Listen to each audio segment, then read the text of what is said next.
Yes, we are back. Finally. Like, this is going to be, I say this is season 2. Let's start this right here. Start season 2, the real season 2. Yeah. No, we're committing once a week. We'll get this thing out. And I mean, I have fun with it, you know. It's fun to do. Some people enjoy it on their commutes or whatever it is. And let it be known that we saw your one comment that the episode's being over an hour. We'll try to keep it closer to half an hour for you guys. Yeah, that's the goal. Like, it's been the goal from the inception of this podcast, 30 minutes max in 90% of the cases. Every now and then, like, if there's a huge product, then yeah, we may go over a little bit, but for the most part, 30 minutes or less is kind of our goal. Not too short, but not too long either. So exactly. Yeah, for sure. But so I'm setting an alarm, setting a timer right now. Set that thing. We're going to, and we'll get like the 25, 28 minute warning, and then we'll close it up, which is perfect. But I want to just say this. I will make sure that the audio podcast is uploaded with every episode going forward. So we did some things on the back end, and it kind of messed some things up. So going forward, we'll make sure that the audio version is up the same time as well for you guys. Yeah, for you audio only listeners. I mean, speaking of, when you listen to a podcast, do you watch it if it's available, or are you listening to it most of the time? I always listen. The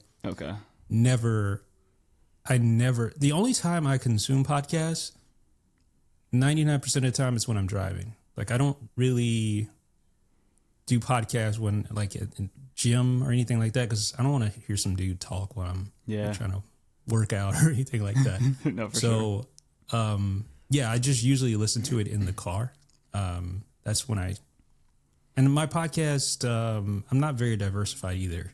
So yeah, I have just a few that I listen to. No, yeah, for me, it's mostly on the dog walks. And then, you know, every now and then when I go into the city, obviously, like, that's what I listen to on the subway. But outside of that, yeah. And I technically, I guess I prefer to watch them if it's available. And really? Then interesting. And then I go to listening if I can. Like, right now, it's too cold to hold my phone in my hand while I'm walking my dog, so I'm listening to podcasts, you know? You need the glasses that, we'll talk about that. Yeah, we'll talk about it. Let's get into it. Yeah, how were the first 2 weeks of the year for you, man? Slow, but promising. There's a lot of stuff happening behind the scenes. I think we're getting like our little groove, and a lot of stuff happening.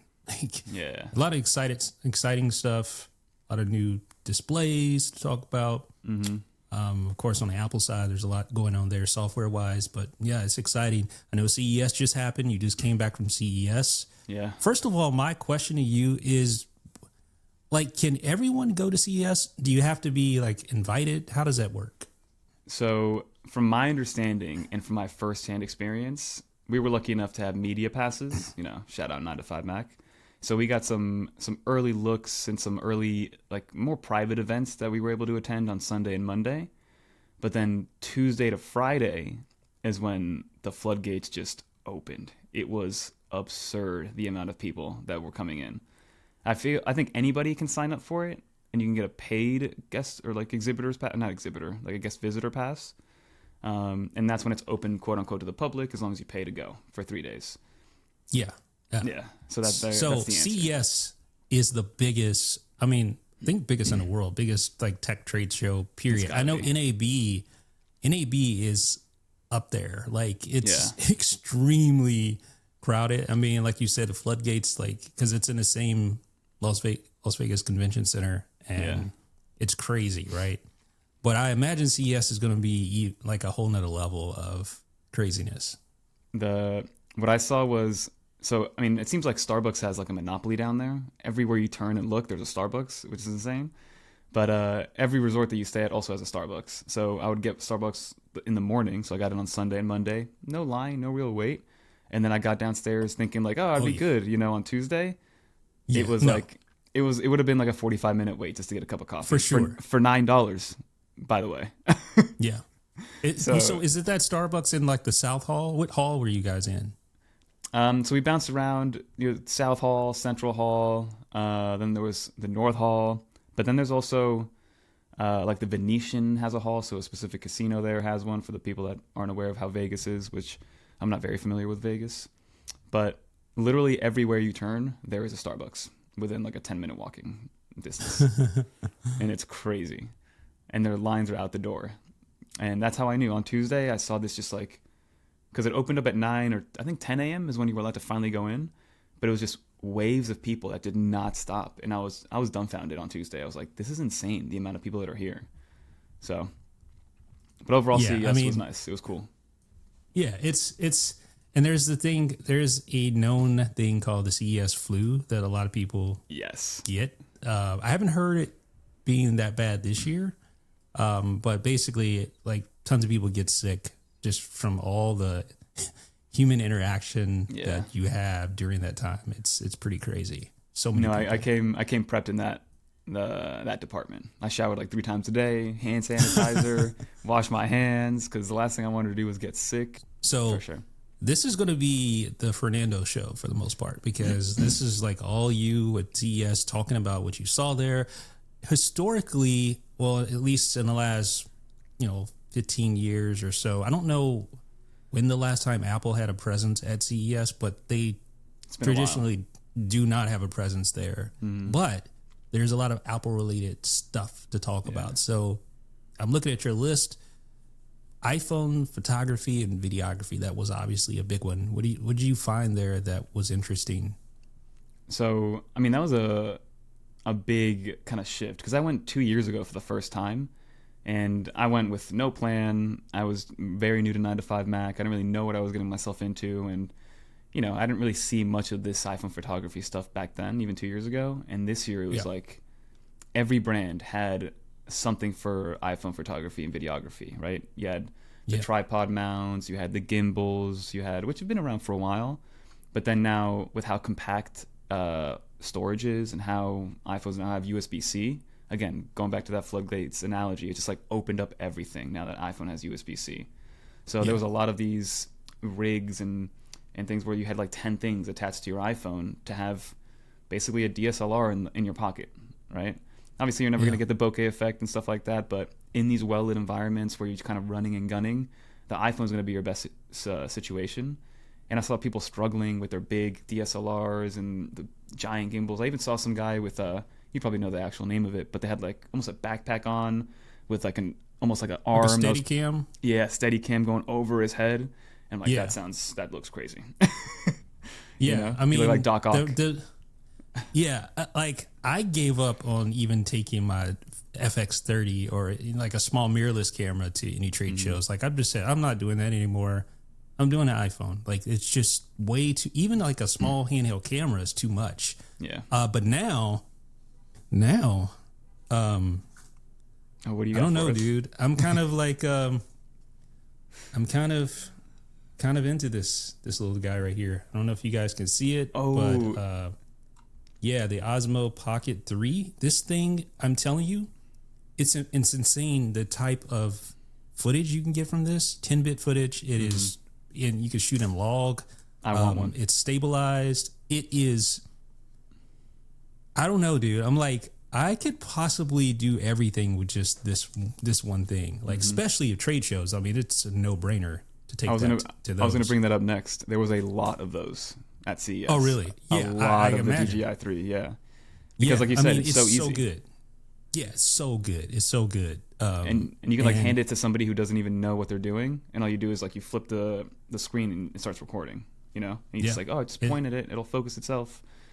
And then with it's got like microphones that auto connect as well, as long as you have the DJI mics. And so he has the DJI mic 2 right here. I don't know if you can see it, but this thing right here, basically you just clip it to your shirt and it's high quality audio right there. No syncing or pairing necessary. It does it all by itself.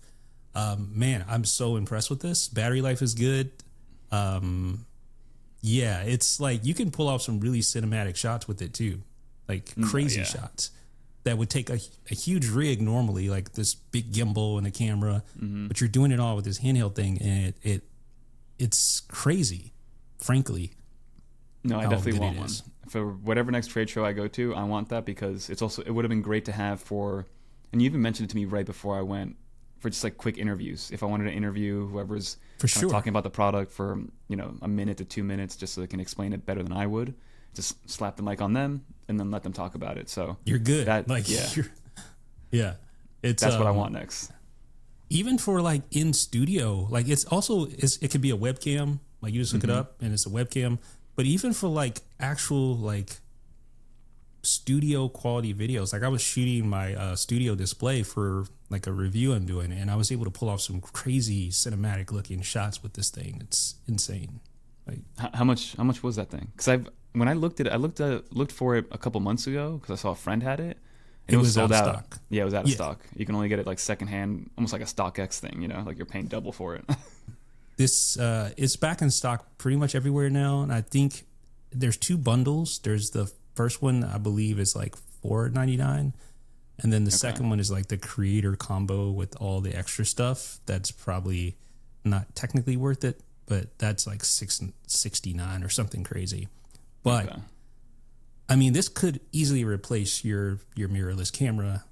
You're getting better quality than you would from an iPhone. It has a bigger sensor than an iPhone. It has obviously the stabilization. It's going to be better than using an iPhone with the gimbal attachment. It's kind of clunky. It's smaller. Fits in your pocket, and it's a better ergonomic shooting experience for the most part. There's some things that could make it better, but it's a really good thing. Let's go back to you, because I don't want to sit here and run my mouth and waste all of our time. So no. I mean, fine. Like I said, next one I'm going to bring one of those for sure. But again, so most of the stuff was, or not most of the stuff, but there was a big section of CES that was all about these brands coming up with solutions for using the best camera in your pocket in the moment, which is your iPhone. But then outside of that, because I tried to see what was different from other brands, because every brand's got a bigger and better battery pack. Every brand's got a MagSafe charger. One of the biggest things was like how it was almost like a measuring contest. Like, what's the most amount of wattage you can put in a brick? And like everybody had the new 500 watt charging brick with 10 different USB-C ports, which is cool in its own right, but again, not something that's going to wow a lot of people. So another big section of the iPhone is iPhone gaming. I saw a lot of iPhone gaming stuff, right? Because that seems to be, especially for the casual person. I'm not somebody who games a lot, so I like to play a video game here and there on my iPhone. There was 2 big ones that stood out to me. One was very practical, which was the Game Baby. I wrote a little piece about it on 9to5Mac, and it was so smart, man. I don't know why we didn't think about this. Crazy. It's essentially just a plastic case that comes in 2 pieces that you put on the bottom and on the top, and you can use it as a normal iPhone case when you're not using it in this GameBoy mode.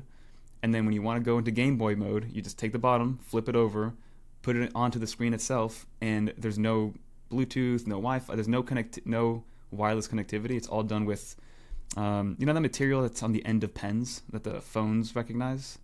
Yeah, it's like a, what do they call it, a capacitive? Yeah. Something like that.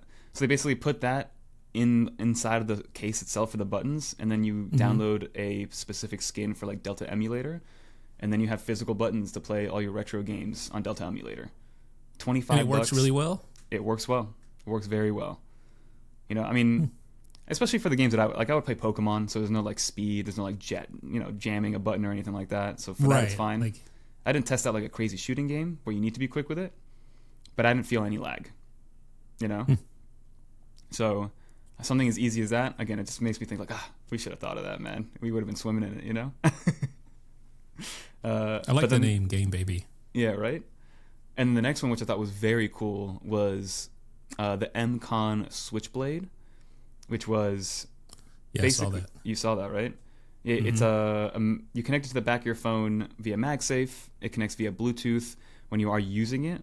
And from a footprint standpoint, your phone will hide it. So if you have your phone laying flat or laying on a table or something, you won't see it.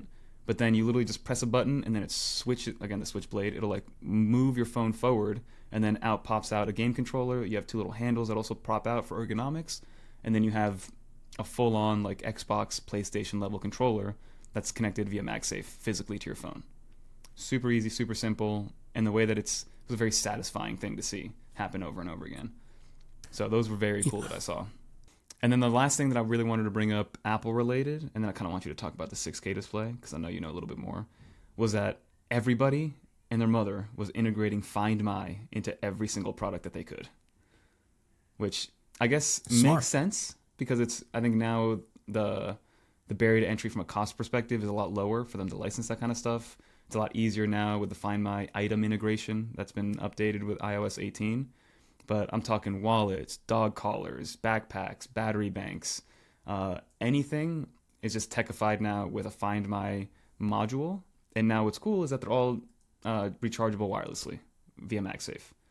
So some will give you 4 months, 6 months, a year battery life, but you don't have to worry about replacing anything. You just charge them wirelessly. So that's another big thing that I saw. Yeah, I have one of those. I think it's from... How do you pronounce it? Is it Satechi or Satachi? Like I'm just tired of Satechi? That's how I say it. And nobody corrected me when I was with them.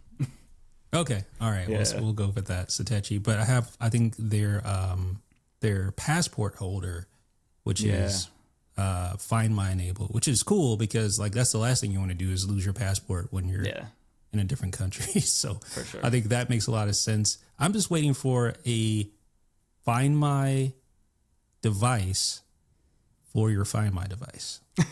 That's what I'm looking for next. Hopefully. I mean, it's gonna happen.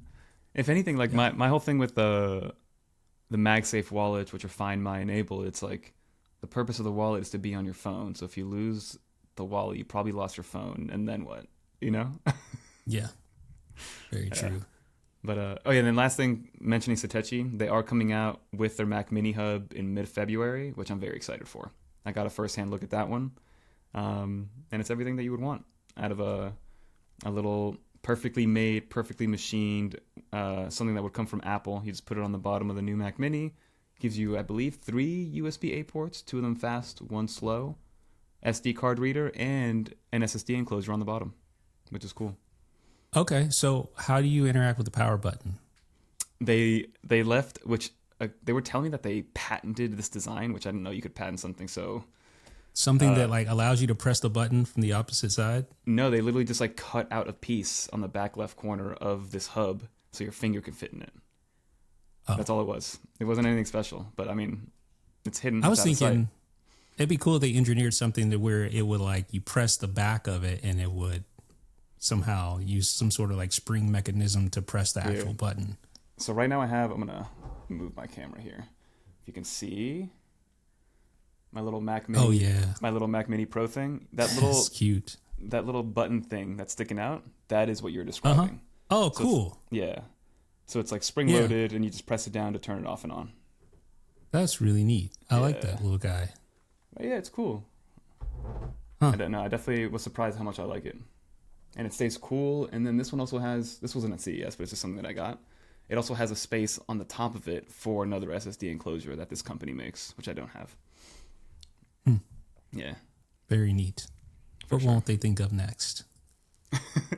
That's what it is. I think at the end of the day, it's just how do people, because I feel like everything's getting commoditized is what I've noticed. So it's just all about like aesthetic and look and design and materials and like how things feel and how things look, because a lot of the things now just do the same thing functionally. It's just a matter of how they're doing them.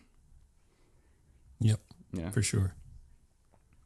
But that's what we saw. I mean, talk to me a little bit about that 6K display though, because I tried to look for it. First of all, I couldn't find it. Yeah, I was going to ask you. What you're the one that went to CES. Why am I talking to you about it? Because you wrote about it. They didn't have it there. I couldn't find it. We went to the LG booth, and Michael nor I were able to find it. And yeah, that's pretty much it. We looked for a little while, and there was did the people there. say anything? Did the little rep say? I did not ask for that. I'll be honest. Okay, because I feel like, I mean, this appeared. It wasn't something that LG put out. This was something that I believe it was the official CES website put that out, and it won some award. But then it was nowhere to be found whatsoever. So it's just a weird situation. It's it wasn't something that LG actually it makes me wonder, did they intend to display this? And if they did they display it only behind closed doors? I know that happens sometimes at these trade shows where they'll only show stuff to a few important people. So I just wanted to know, like, And there's no thing? first-hand imagery or video anywhere. It's just a press Nowhere. release photo. I've looked and looked Yeah. and looked, and there's nothing. Yeah, and it won. It's like it won an innovation award. And I'm like, okay, But then where is it? Yeah, and what was the innovation? I guess it could technically be the fact that it's a Thunderbolt 5 display, which would be the first.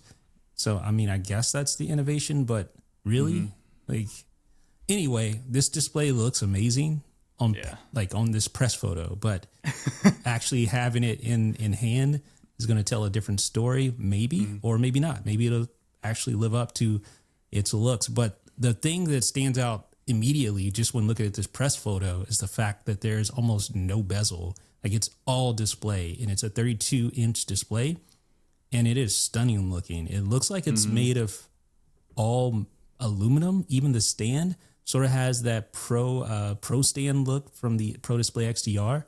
It's more than just looking, it looks like It's a ripoff, right? Like, but it's a good thing. I definitely welcome it. Bring it on, because I'm so tired of having third-party displays, which we talked about before, that just they do all these great things with the panel itself, but then they just like it's just like the lowest possible effort into the stand.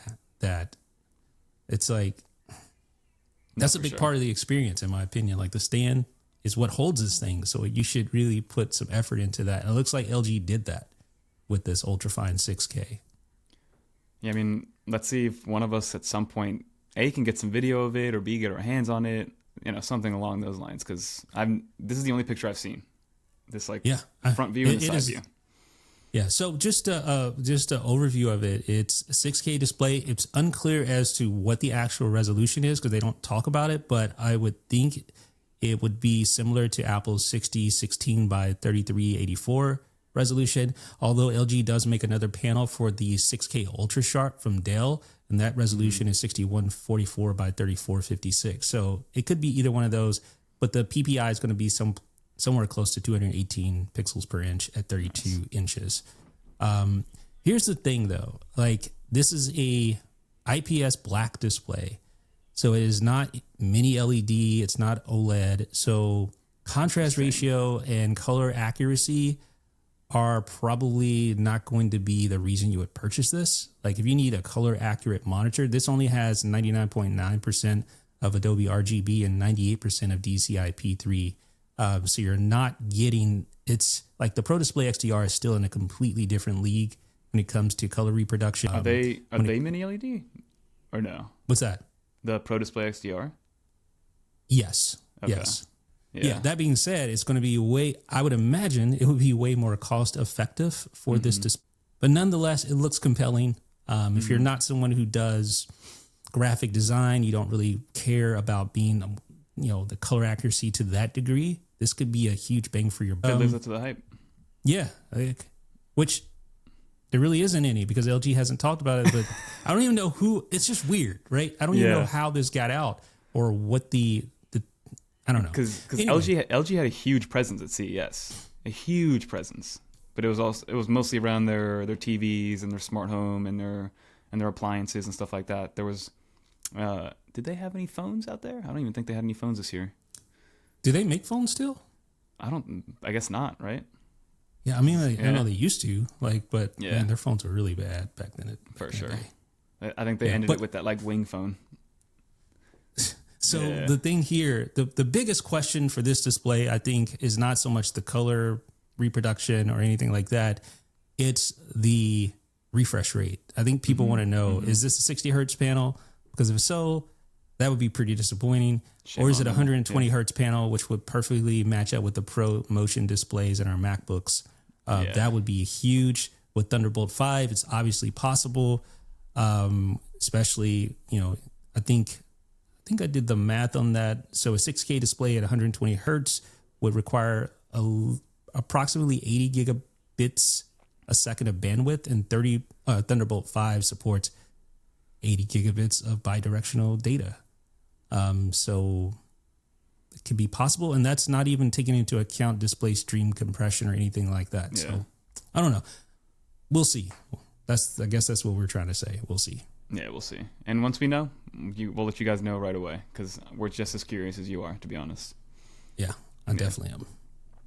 Now, I do want to bring up, I know I have some other stuff written down, but I'm going to throw a little bit of a curveball here in regards to CES. We're at 28. I know, we're at 28. We'll talk about it for the last like 2-3 minutes, and I'm curious to know what the people think as well. So obviously AI was everywhere at CES, right? In different forms and fashions. Everybody had an AI strategy, whether it was TCL with their AI brightness and their AI this and that, and then like AI assistants and AI robots. And so I got my hands on a couple of different things to play with. And like for instance, I'm wearing this like B thing, right? From a company called B. It pretty much is just like a microphone that listens to you all day and then puts all the information in an easily digestible view on your phone. And there's a bunch of different forms of this, whether it was on your glasses form factor or wristband form factor or whatever. And for personal use, I kind of see the appeal of having a glanceable summarization of your day, right? Like maybe you have some thoughts that you forgot about, or you were talking out loud with somebody and you want to summarize what you were talking about. And to put aside the privacy issues for your personal self, how do you feel about, like, look at this little thing. I'll put it on the camera. So this little thing right here that I'm wearing is just a microphone that has like 9 days battery life and just listens to everything. But like, so now if I'm walking up to people and wearing this, do I have to tell them that this thing is recording them at all times to summarize what our conversation was like? Like, I just wanted to have a conversation around privacy, not for even yourself, but the people around you. Even if it comes to like the Meta Ray-Bans and the lenses and the cameras and those kind of things. I'm just curious to know people's thoughts overall on what that kind of is. I'll tell you mine. Tell me. I think it's a horrible idea. I think it's the worst idea I've heard in a long time. Like that sounds horrible. Like, I don't want to be recorded 24 hours a day. First of all, what useful information I'm going to gain from that? Like, are you just talking to yourself all day? Like, what is, I don't see the angle there. It seems like just disregarding the whole privacy aspect, which is obviously a huge red flag. Yeah. You probably want to check your state and local laws for that. Literally, whenever you go out and talk to somebody in private. But that just sounds so terrible. Like, there's just no why, dude. Why do we need it's very intrusive. Can you come up with one reason besides?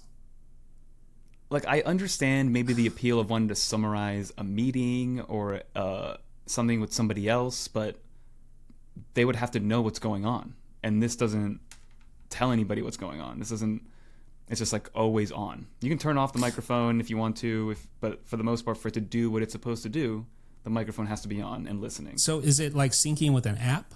Yeah. So there's an app that syncs with it. And then, you know, they were talking to me. I had a meeting with them, and they were explaining to me what it did. And from a summarization standpoint of your day, it'll pinpoint where you were all day because it works off the app. It'll talk about it'll learn who you are, and then it'll collect information about you. Like the other day, it was like, oh, Fernando has a daughter. Like, Fernando is married. Fernando likes tech. Like, da-da-da-da. Because it's like picking up on things that I'm talking about and who I'm talking to. And I'm trying to figure out at the personal level where that would be beneficial. Because it would be beneficial when I'm talking to somebody and I want to remember what I'm talking to them about. But then they would have to know, and then I feel like I'm breaching some sort of privacy issue on the other end. Even if I care about sharing all of my information, that's fine. That's my prerogative or whatever. But it's just I'm trying to find an angle where it makes sense for everybody around, because everybody had some sort of version of this, which was crazy. That's wild. But let me just tell you, here's the solution to this issue. If you're having problems, or you feel like you need advice like this, there is a device that exists that can help you right now. The old school pen and paper. Write it down if it's that important to you. Like, it's not. Like, or you even use your phone, use the Notes app. Why do you have to have, and why do these devices have to exist anyway? Like, if you really wanted to do something like that, we have voice memos on our phone. We can just sit there and have that recording all day if we wanted to. Like, there's nothing stopping a person from doing that. But that's a better privacy aspect than this thing, which is, I'm assuming, is it connected to Wi-Fi or is cellular? Or is it just paired to your phone? This one in particular is purely Bluetooth to the app. Or to your phone, I guess, and then the app. Okay, so it's not actually... But it has to go to someone's server, right, to be processed, to be able to do the... Oh, man. It's just, it got me thinking from just like a weird... It made me feel weird, honestly. That's why I kind of wanted to bring it up. And they're not the only ones doing it. Like I keep mentioning, like a Plod. Have you heard of that company? With that MagSafe accessory that you put on the back of your phone that listens to your phone calls to summarize your phone calls. It's crazy. And then every company has their own version of the Meta glasses now. So it's just this weird world that we're getting into. And I think a lot of these companies are going to come out with this kind of stuff. And there's got to be some sort of checks and balances into play. And sooner rather than later. It's basically what the conversation I wanted to have was. Yeah. So watch out. Whenever you're talking to somebody new, make sure they don't got some weird red light on them or something. So does that have any sort of indicator on it? Or, I mean, you could easily just hide it. Yeah, you can easily hide it. And for some reason, they took the opposite approach. So when you press it to deactivate the microphone, it's a red light, which normally in like our world means you're recording. But like in this format right here, where there's no light on, no LED, that means it's recording. So it's recording my voice right now because I can't hear you. Yeah. I don't know. I'm just, I guess, showing my age, but I just think it's a bad idea. Not to disparage the company or anything like that, or the creative minds behind it. I'm sure they're super smart people that know a lot about, you know, obviously, I mean, they're talented, but I just feel like your efforts could be used in a better way. I don't know. Yeah, it's just a weird situation. And I'm curious to know what the people think, if whoever's listening at the end, what their thoughts are, because I've never seen so much new AI related things happening in one place. And that's just, I think that's what 2025 is going to be about. And I'm in the middle about it. I don't really know what to think, to be honest. But let the people know where they can find us. You can find us on Fernando's personal recording device. You can find us on YouTube, of course, youtube.com/9to5mac. Be sure to subscribe to the channel. Also, be sure to subscribe to us on the Apple Podcast app as well. And you can become a channel member too if you like. You get some perks, new wallpaper every month, and some other things. So be sure to check those things out as well. Shout out Bauer for making some awesome wallpapers. We promised like 2 a month, but I think we've been giving like 8 to 10 a month. Yeah. So pretty cool. For sure. Awesome, guys. All right. Well, until next week, we will see you. Peace.